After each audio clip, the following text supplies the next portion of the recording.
We rolling? Yeah, we are. Bang, coming for the top, got the game in the lock. Every time that I drop, no, I gotta go bang. I'ma keep it hot, know that I can never stop. Keeping everything I got, I'ma make it go bang. UFC 260. Once again, we got a huge pay-per-view, and we cannot emphasize enough because in the world of mixed martial arts, we have title fights. Yeah. But then we have title fights in the heavyweight division, and for some reason, it's been notoriously known that the heavyweight division proves who the baddest man in the planet is. Of course. Yeah. You got the biggest guys in the promotion going at it. You know, two of the top guys in the division. And this one's a fun one. It is, and it used to be a time, the heavyweight division used to be a thing of the past where it was just a bunch of guys that just couldn't make weight, so they were out of shape. Yeah. But now these top-tiered heavyweight athletes are literally athletes and some of the freakishly best athletes in the UFC today. Well, and well-rounded too. Yeah, right? yeah, very well-rounded. A lot of times we watch these heavyweight fights and it's just two guys slugging each other out, are going at it with each other. And now, you know, the champ and the opponent this time, well-rounded individuals. But we'll get to that. Why don't we talk a bit about the card first? Absolutely, absolutely. What's the first one we got here, bud? First fight on the card is Jamie Malarkey and Kama Worthy. And Kama Worthy is not worthy of me liking him because he's been talking some serious shit. Talking a lot of shit about Michael Chandler. Yeah, it's fucking stupid. Yeah, should I read the quote? Yeah, read the damn quote. Should I read the quote? Yeah. First of all, you have no reason whatsoever to make fun of Michael Chandler or call him out. You are literally a nobody. You think he shouldn't have the title shot? That's fine. Keep it to your damn self. You sound stupid as fuck. He's an ex-Bellator champion, and you're an ex-nothing and a current nothing, in my opinion. So I'm going to paraphrase here. I'm not going to say exactly what he said, but he says, let's be realistic. I'm a 34-year-old. It takes 5 years to get a world title fight, which is, you know, which is fair. Unless you're No, Michael it takes Chandler. 5 years to get a world title at 155 if you're not good and consistent. Yeah. So continue, sorry. So we're going back. And then he goes on to say, unless you're Michael Chandler and you just come in, fight once, and you get a fucking world champion shot. He says he likes Michael Chandler, don't get him wrong, but he thinks he would knock him, or he would knock his head clean off. No, it says knock his fucking head off. Yeah. Yeah. He said he's a good fighter. He has phenomenal wrestling, sick kickboxing, but I don't think he's that good. He did just get knocked out by a 4'4", 145-pounder in...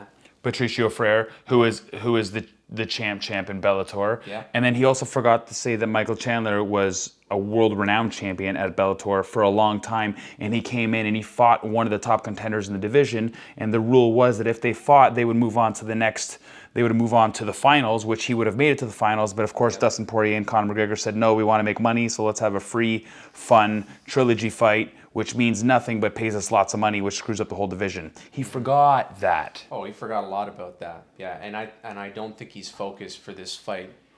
He's got a very tough opponent on his hands in Jamie Malarkey. You know, Jamie's coming off a few losses, so it is a tough test for him as well. But I don't think Kama should get too ahead of himself here. He is nowhere near a title shot, and I don't think he should be talking shit about the top of the division yet.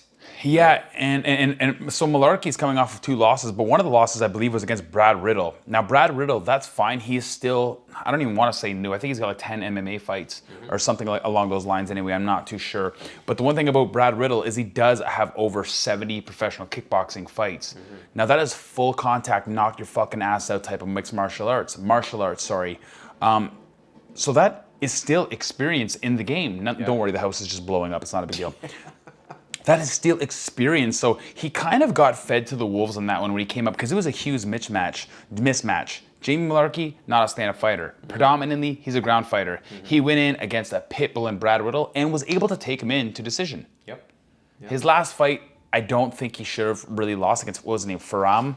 Let me try to look this up, fact check. Sorry, Faraz Ziam, who's honestly a no-namer and not an up-and-comer whatsoever in the UFC and doesn't have very many standout credentials that'll actually implement any damage in his current division.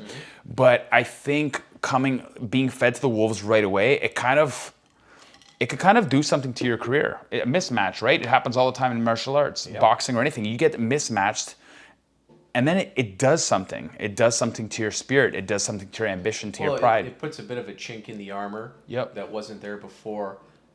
Once you start getting those, and you start racking up those losses, right? Yep. So what do you see coming into this fight? Who do you think is going to win this one? Well, I think Mr. Worthy, fucking asshole, is a stand-up brawler. Yep. And he stands up and brawls so much with so much emotion that a lot of his technique kind of goes out the window. Now, I don't want to disrespect him. He has a nice head kick knockout on his resume. He is very, very good on his feet. But when he gets overly aggressive and overly angry, the technique kind of goes out the window. And that's where Malarkey can really capitalize here. Right? He can take a decision, no problem. Yeah. He is very, very durable. Yep. He had an amazing fight. I mean, he got knocked the fuck out, but the first couple of minutes against current champ at featherweight, Alexander Volkanovski, back in the it's Australian organization. His legacy? No, it's called Australia. I think it's AFC, Australian Fighting Championship. Okay, yeah. There is a legacy too that he did fight for, but that's where he fought Volkanovski. Like, he's a good fighter. He got caught serious there, but I think the game plan for him is to literally just not let Kama Worthy get off at all. Close the distance to take away all of his big tools that he's used to, and just make it a very, very, even if it's a fucking boring fight, that's where you're going to really expose Worthy here. Create some clinch situations, get him against the fence, make it a bit dirtier. Yeah. Right? Yep. And Worthy's not going to like that at all. He's not going to be able to showcase his skills. He's going to get really angry. He's going to get very emotional, and I think that's where it's going to go out the window for him. I don't necessarily think it's going to be a finish, but I do think it'll be a decision victory for Mr. Malarkey. I agree. Yeah. Yeah. I think he's going to outwork him for 3 rounds, and all that jibber jabber that Kama's doing might not pull through for him. So we'll see what happens. But I think Can't wait to see it. Good job, guys. Hey, Worthy. Cool, man. Good job. Next fight on the card, we got Jillian Robertson and Miranda Maverick. Miranda Maverick. I believe Miranda Maverick is a longtime vet, of Invicta FC. Actually, in her last win in Invicta FC, she actually fought a current contender in the UFC. She's not really active right now, but Miss Pearl Gonzalez. She's a very well-rounded striker. She's a Brazilian Jiu-Jitsu brown belt. She's going up against a Brazilian Jiu-Jitsu black belt here in Jillian. But Miranda actually has something that Jillian doesn't have. She has very pristine striking. She is a very, very good kickboxer. Her striking is very crisp. She loves utilizing the leg kicks. Could be dangerous against the grappler because Jillian likes going for that takedown. It could be dangerous, but she does have those cool tools. The one thing I do find about Maverick is she comes off slow with her techniques. Although accurate and precise, they're slow. However, when they hit and they leave a mark that the other opponent will surely remember.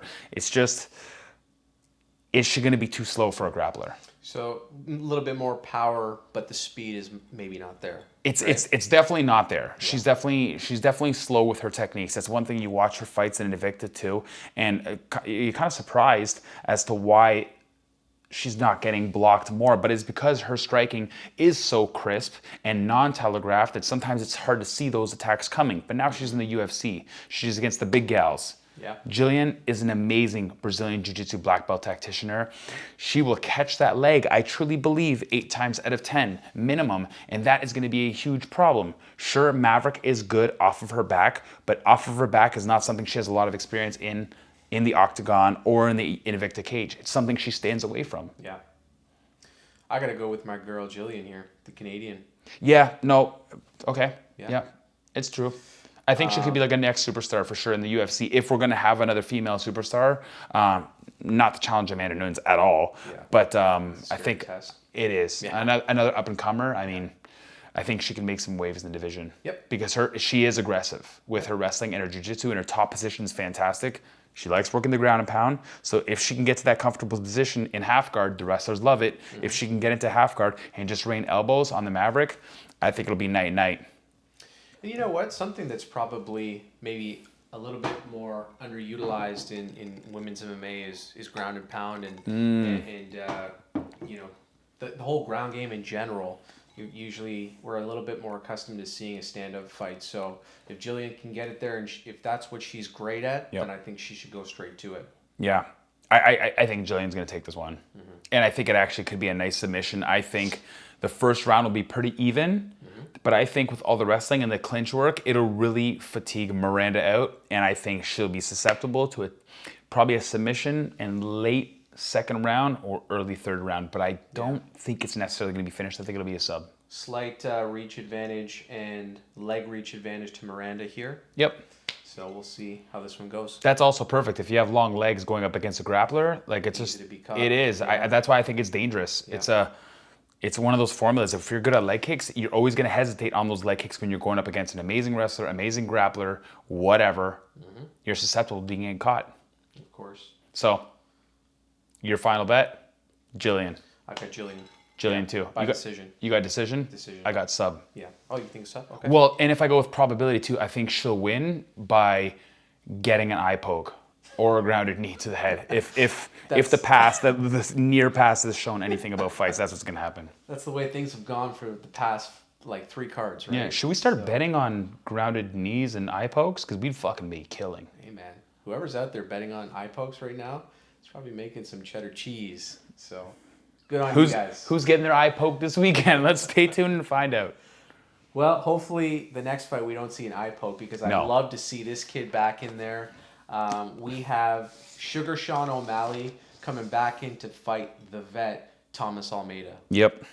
And Sean O'Malley, after that loss against Chito Vera last year. Or it might have been the year before that, right? Oh, it was last year. It was about half a year ago. Early last year. Yep.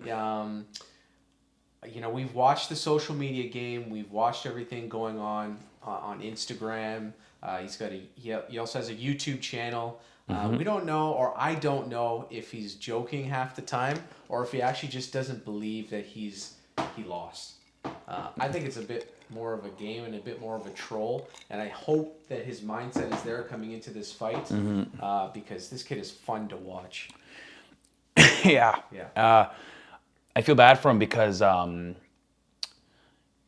it's really hard to count it as a loss. I can't take anything against Marlon Vera. That's what happens in a fight. If someone makes a mistake or something happens, you have to capitalize. Yeah. So for me, it was a loss, but it wasn't like a real loss, like Marlon Vera was the better fighter and he bested you. It was a loss where a fluke accident happened because it was a fluke accident, and Marlon Vera, being the vet that he was able to capitalize. So there was a positive from Marlon Vera's side too, right?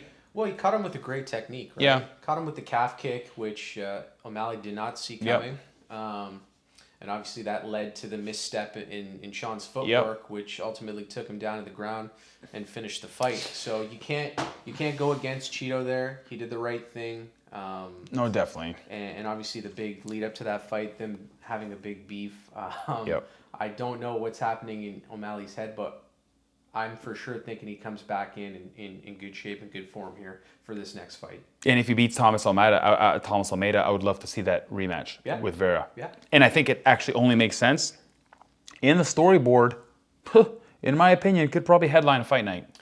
Well, Vera, very tough against Jose Aldo in that last fight. I love what we saw. Was able to work Jose off of his back, work off of his striking, and I think Jose won. That went to a decision, right? Mm-hmm. So, yeah, I'd love to see that one back, but who knows what happens. Yeah, it was an awesome scrap. Let's talk a little bit about Thomas Almeida. We haven't seen him for a few years. Yeah. Kind of the same situation where you've got this big rise and this steep drop off of a fighter who had those 4 wins and then kind of got into the murkier waters and fought the tougher competition and came up with a few losses before he ultimately took that 2-year layoff, right? Yeah, I think there was a big talk of him even becoming champion before this happened, and then he met Cody Garbrandt, and that was the one to get past. And you know what? It wasn't the worst display I've ever seen when he started. Like, it was all right. Nope. But he got caught, and Cody Garbrandt does hit hard, and he unleashes fast. Well, the speed wasn't there, right? We saw Cody a lot faster in that fight. Cody's super speed. Oh, yeah. He's a superhuman with the speed. If he can kind of like calm down with his aggression, that guy could grab a belt and maintain it for a while. I do think he has what it takes. Yeah, he can crack. Unfortunately, Thomas Almeida just didn't have it that night. Yeah. But subsequently I think he had another loss. Yep. Got one back and then another loss and he lost his last 3. Lost his last 3, and then he had to deal with the eye surgery too. Yeah. His vision was impaired just a little bit. Yeah. So we're lucky to have him back. Good to see Thomas back in the UFC again, or back in the octagon. Who are you liking for this fight? Well, I'll tell you one thing. I just want to see something, the exact date here. Because, yeah, his last loss was against Jonathan Martinez in a decision, which he totally got outclassed by someone, Jonathan Martinez. I mean, the caliber that Thomas Almeida is supposed to have with the striking and the caliber that he does have with his jiu-jitsu, I don't see any reason why Martinez should have won that fight. I think that Almeida was so nervous. And I think he was nervous because of that huge layoff. Now, the layoff isn't even close to as long as the other one. But I think he's fighting this young gun Sugar Sean O'Malley, and I think Sugar Sean is just going to have way more fun. He's already having fun. Almeida's not having fun. He's training hard, and I feel like he's going to be very nervous coming into the octagon. No fans. Yep.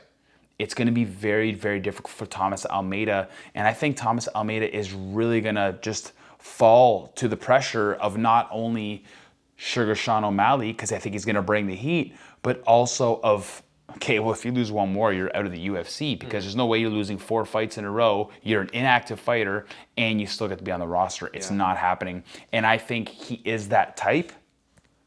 Might be a winner go home. Yeah, right? Yeah, he is that type that, for me, in my opinion, doesn't show his true championship caliber from bouncing back by a loss. I think he comes back from a loss, and maybe he's more timid, and he's a little bit scared, and it's playing in the back of his mind. And for me, that's not what's going to define a true champion. It's how you come back and learn from your mistakes and still have confidence in yourself, which I don't think he has. And Sugar Sean O'Malley right now, especially since his only loss is really because of a nice calf kick. Because of a misstep. Yes, yeah. And it is controversial to the MMA audience. Yeah. Right? Yeah. Agreed? A little bit. Like, I don't want to take anything away from Vera. Vera, you hit him with a serious kick, and you capitalized as you should have. You would have been dumb not to. So you took advantage the way you were supposed to. It's just, it was like the Anderson Silva and Chris Weidman. Yeah, your leg broke, which is a freak accident, but your leg also broke because of the checked kick that Chris Weidman did, right? So you can't take anything away from Vera in this opponent, just like you couldn't take anything away from Weidman, even though people tried. You can't, in my opinion. Yeah, and I think to Sean's benefit as well is he didn't get injured. Obviously, he had to deal with the calf kick, probably a little bit of swelling. Yep. We're not sure if there was too much of an extent of injury there, but he didn't have to deal with a knockout. He didn't have to deal with a TKO, cracked orbital bone, nothing. Yep. Right? So I think he's going to be fresh coming back in here, and I think he's been training fairly hard for this one, as he should be, because, it's only a matter of time until we see him inside the top 5. Yep. I think. Yep. I really like this kid. He's always composed when he's in there. I love his technique and crisp boxing. So I like Sean O'Malley for this fight, and you're going to go with? I'm going for Sean O'Malley in the first round. First round. Yeah, I definitely think Thomas Almeida is really, just like he did to Cody Garbrandt, it's going to start off nice, and then he's going to feel the pressure. I don't even think it'll start off as nice as the Cody Garbrandt fight. I think he's really going to feel the pressure. I think it'll be honestly over before they even touch gloves and ready to scrap. I just think he'll be so distraught and so uncomfortable with the situation, and Sugar Sean O'Malley is going to be in his face having so much fun and ready to go. Well, and Sean O'Malley, a little bit bigger too, a little bit more range, so he can use that striking to his benefit a little bit more. Walk-off KO again? What are we thinking? I don't know if it's going to be a walk-off KO, but I can see at least beating TKO. Okay. Maybe rubbering him and just grounding and pounding until the ref separates him. Got it. Yep. Okay. Moving on. Yep. Next we have your boy, my boy. You better not. Yeah. Tyron Woodley versus Vicente Luque. Yeah. One of the worst champions in welterweight history. Oh my god. In my opinion, and one of the biggest wastes of physical talent in my opinion. And he sucks. Yeah, it's it's tough to see the downfall of Tyron Woodley, but you have to kind of question what he's still doing in the UFC after 3 straight losses. 3, right?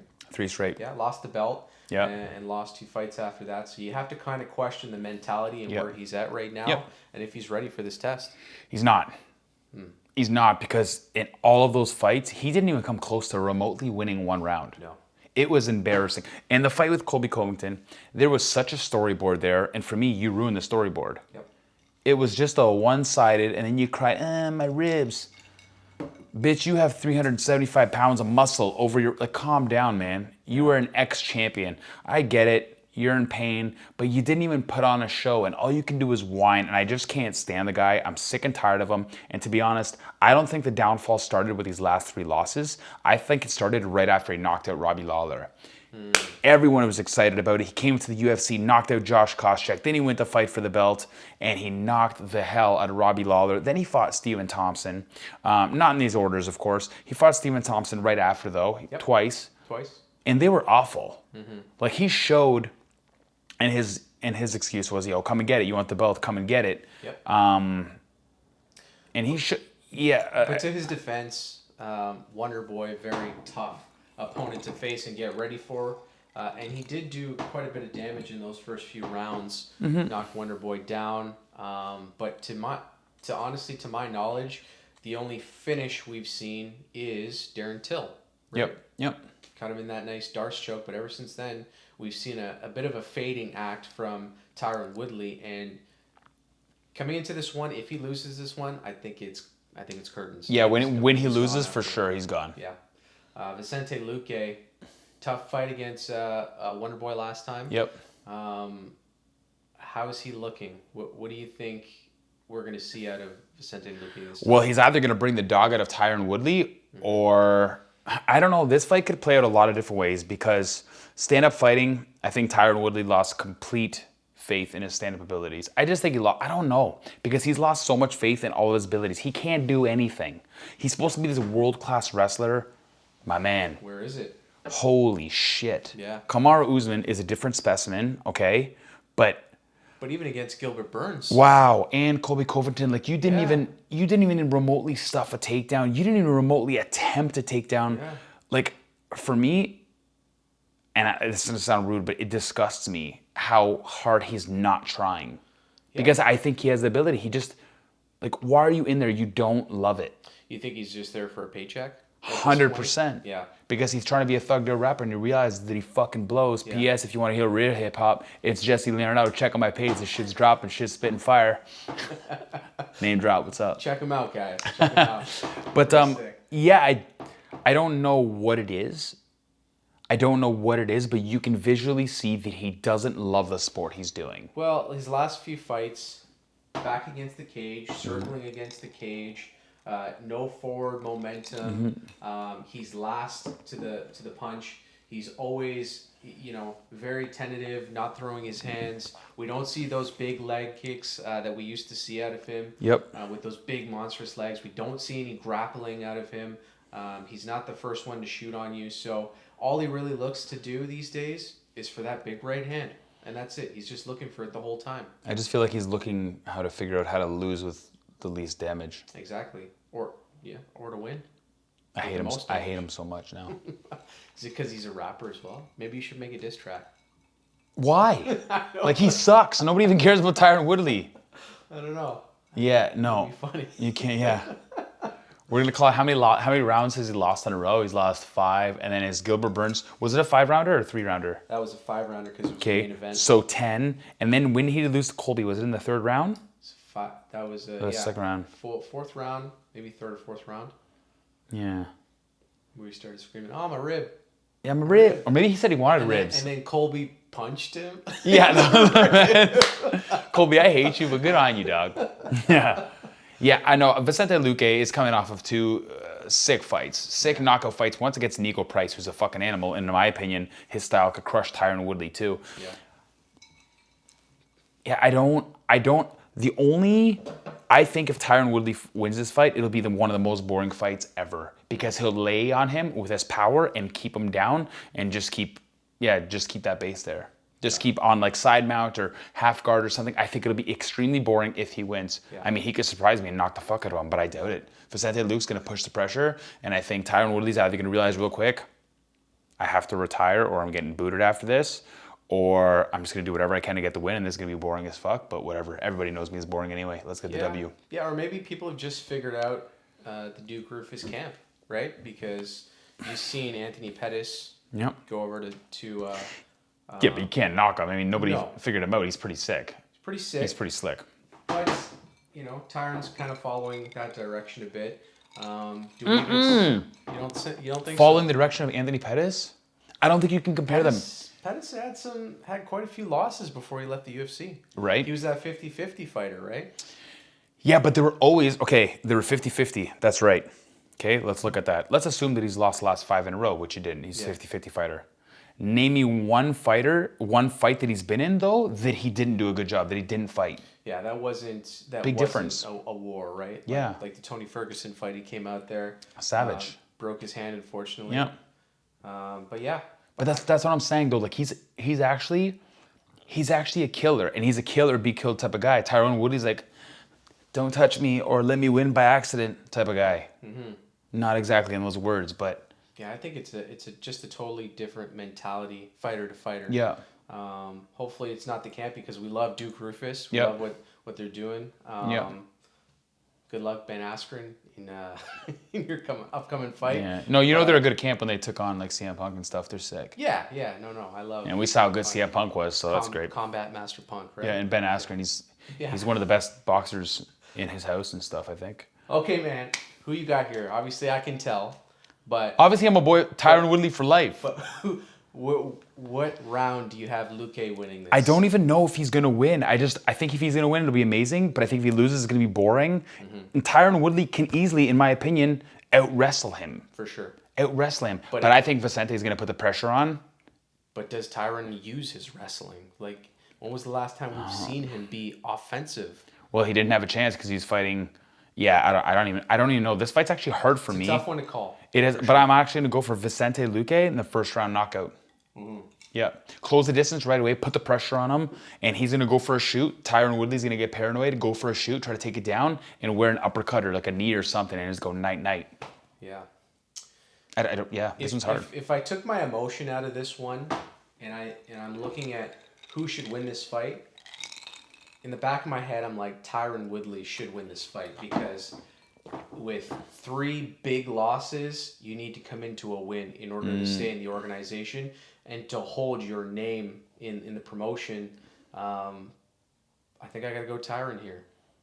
I have to. And I think he's just going to grind Luque out for 3 rounds. No, he's good. The win. Yeah, you can see he's been really grinding the last 13 rounds of his career. He's been doing great. He won how many of those rounds? 0 and 13. You're doing great, Tyron. Let's go on to the main fight because I'm sick of getting this guy some more airplay because he's driving me nuts. And I used to be a huge fan of Tyron Woodley. Yeah. I even stuck by his side after he got knocked the fuck out in Strikeforce against Nate Marquardt. I stuck by his side and I was a believer. And then he came and he put Josh Koscheck in a grave. Mm-hmm. Felicidades. And I was a believer still. It reignited. And then he won the belt. And then it just went like this. Yeah, I got the belt, so I don't give a fuck about MMA anymore. And then his mouth started doing, and then he went to Hollywood. So we're with you, Tyron, but we need to see some wins, man. No, he is with you. I'm done with you. Sorry. We're fucking done. Yeah, we're done, dog. If you want to battle, let's do it. Okay, main event. To determine who's the baddest man on the planet. Stipe Miocic. Miocic, yeah, not Miocic. Miocic, that's how Joe Rogan says it. I don't know why he says Joe Hogan. Joe Hogan. And Francis Ngannou. Yeah. Man, this is number 2, right? Mm-hmm. So we've seen this fight already. Yep. But man, can this be a crazy fight to watch? Yeah. Yeah. Okay, so here's the problem, and let me start this here. Here's the problem with why I don't think it's going to be a crazy fight, because I think Stipe has all the tools to neutralize Francis Ngannou again. We haven't seen anything new over the past few fights. We've seen crazy knockouts. We've seen first-round finishes. But we haven't seen the skills that, not to say he doesn't have them, the skills to do what Stipe can do and be that well-rounded fighter. What do you think about this one? It's funny you said it like that because I very much agree. I don't think this is going to be... Now, I'm excited for it, but I don't think it's going to be an amazing fight. I think it's going to be an amazing finish or an amazing display by Stipe Miocic, one or the other. Yeah. Because I don't think... They're just not engaged. They're just not going to engage like Bigfoot Silva and Mark Hunt. They're not going to do that. No. Right? Stipe Miocic is going to go in there with his boxing only to set up the ground game, not to actually stand and trade with Ngannou. That would be stupid. Okay? Ngannou is going to go in there and try to take your head off. Now, I am a very non-believer in Ngannou until recently. Yeah, so I always told anybody that talks to me about Ngannou, I say Ngannou is a physical specimen. He's huge, but he sucks. Now, everybody's going to be like, how does he suck? He has all these knockouts. You are absolutely right. If he touches you, you are dead. But he has the worst technique in striking. Even Rosenstruck, dude, man.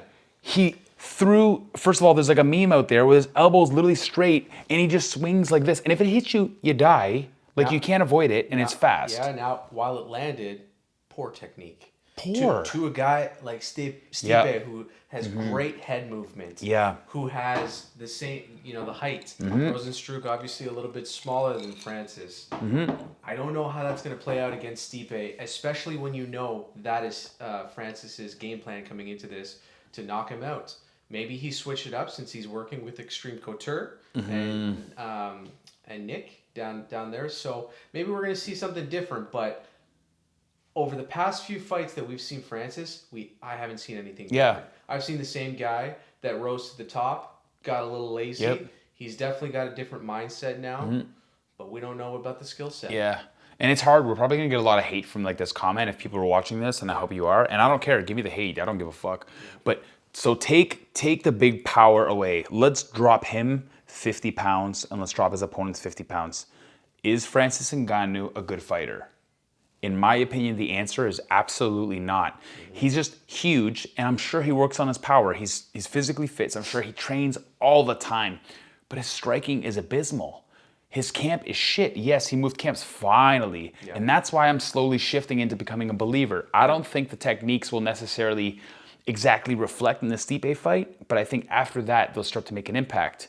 Because I recently did see that he's working with Kamaru Usman on his wrestling, and that is exactly what I wanted for this guy, because your wrestling is fucking garbage. Yeah. It's fucking bad. Even if you got it to 50% of the level of all the heavyweights in the division, you'd be right there, right? Yeah. You need to work on that game a little bit if you're Francis Ngannou, because Stipe is coming in and he's coming to wrestle, right? We know he's coming in to neutralize those big heavy attacks, and Francis had better work on that conditioning, because the last time after round 2 he was gassed. He had absolutely zero in the tank, nothing to give, just laying on his back. Obviously we saw Stipe in the trilogy with Daniel Cormier last year. Which was great. He looked amazing in that fight. He is. He is amazing. He's very underrated. Has worked on his conditioning, and I feel like a lot of people keep looking at Stipe, and they are undervaluing him. And I've been saying it for a long time. I think both me and you, Jesse, Stipe is the man, and I think he's here to stay. And I think it's just another title defense for Stipe. Yeah, he's the second greatest heavyweight of all time, in my opinion. Yeah. Cain Velasquez? Cain Velasquez. Yeah. I think Stipe is super undervalued, and he's super skilled. The thing, he just doesn't have a big mouth. He doesn't have the superhero stature that Francis Ngannou does, but it doesn't always work. And we've seen even in the Derek Lewis fight, wow, that was a fucking awful fight. And I just think there's not enough tape, not enough dynamic skills from Francis to go off of to say he's ready for a title shot. Because I know his one punch can end this fight. I know that. I get it. Now, to Francis's defense, okay? We've heard about the story. We've heard about Cameroon. We've heard about his rise through the heavyweight division. We heard about the mentality shift. We know the punching power is there, so there is a chance. And I know there's one thing on Francis's mind throughout his whole career. He's wanted that belt. It can happen. It can happen. But whose mind is it not? Whose mind is it not in to have the belt? That's the thing. It's like he's always wanted the belt. If you're in the UFC, and Dustin Poirier is starting to show that, that's why he's an idiot, and you don't want the belt, what the fuck are you there for? Well, we saw that a little bit with Kevin Holland. Yeah. And he made that comment that I'm not here to win the belt. I'm just here to have fun. And you know what? You're going to lose a lot of fights. That's a if you're scapegoat. just there to have fun. That's a scapegoat for why you lost. Because he got outworked, outclassed, and he didn't come in with a professional manner to that fight. So if that is the mindset, but I think Francis truly believes, that he can get the belt and he can. Of course, his hands are superpower. And the thing is it going to be frustrating again? The thing is, what's going to happen if it's like the first time they fought where Stipe wore his best shot, a couple times, and Stipe just stood up? A couple times. That's frustrating. What are you going to do? Are you going to throw leg kicks? Are you going to try to take down? Are you going to try to get in the clinch and elbow? No, he's just going to stand there and still throw bombs, which is a huge mistake. You have to kind of recalculate your attack. And fellow martial artists, feel free to debate in the bottom. I don't care. But at the same time, you have to recalculate. If it's not working, you have to try something else. Because Stipe is just going to be waiting for that swing and shoot at your knees and take you down. Yep. And then when you're on your back, have you been working your takedown get up? Obviously, but I don't think that'll necessarily turn into a success at this point in time so early on in his career. That's why if I'm going to put it down, I am going to say that I am a Stipe believer, and I think Stipe is going to win this fight again. Yep. And I think he's going to shock the world this time. Do you think it's going to be a finish? I think he's going to finish him. Okay. I think his strikes are cleaner. And this is a gamble. This is a huge gamble. Not a gamble that he's going to win. I think he's going to win, but this is a huge gamble to say that I think he's going to capitalize in the inefficiency of Francis and techniques and knock Francis out. TKO. Yeah. Yeah, I think he clips Francis with a very nice, clean shot. Francis might go down. Now Francis, his chin has never been tested before, and we've never seen it happen. So there's always a first. So you got Stipe. There's always a first. I have Stipe regardless. I love the guy. So definitely this is an emotional call because I think he's one of the greatest heavyweights of all time. And I just think he's so much more well-rounded than Francis. Yeah. That's my pick, but we know that the danger is there if Francis catches him clean. Okay. So Team Stipe. Yeah. I don't think we've actually picked an opposite today. I think we've been pretty even. Yeah. I feel like you've just been copying me. That's fine. Yeah. Anyways, guys, thank you so much for tuning in. We are so excited about the UFC 260 fights. You're going to be here watching them, right? Yep. Do you think we'll have enough energy? Yeah, we will. We're going to do the post-fights right after to release on Sunday. I'm calling it, even if you want to go home, we're going to have to do it anyway. We love y'all. Like, dislike, comment below, share it, and we are going to see you Sunday, actually, after the fights on Saturday. Enjoy the fights, guys. Let us know who you got in the comment section, too. Who are you going with, Stipe or Francis? Could be either, bro. Could be one or the other. You never know. It couldn't be both of them. Could be both. Actually, could be another fucking draw. Fuck. Yeah. Hopefully, no eye pokes. If you think Francis wins by eye poke, let us know below, or a grounded knee. That would be sick. Bang, coming for the top, got the game in the lock. Every time that I drop, know I gotta go bang. I'ma keep it hot, know that I can never stop. Keeping everything I got, I'ma make it go bang. Better than the best, I'ma tell it with my chest. I don't got no time to rest, now they know what I'm saying. Everybody know I'm coming next, I'ma leave it in a mess. If they wanna test, I'ma make it bang. Step into the mind of a young man with the plan.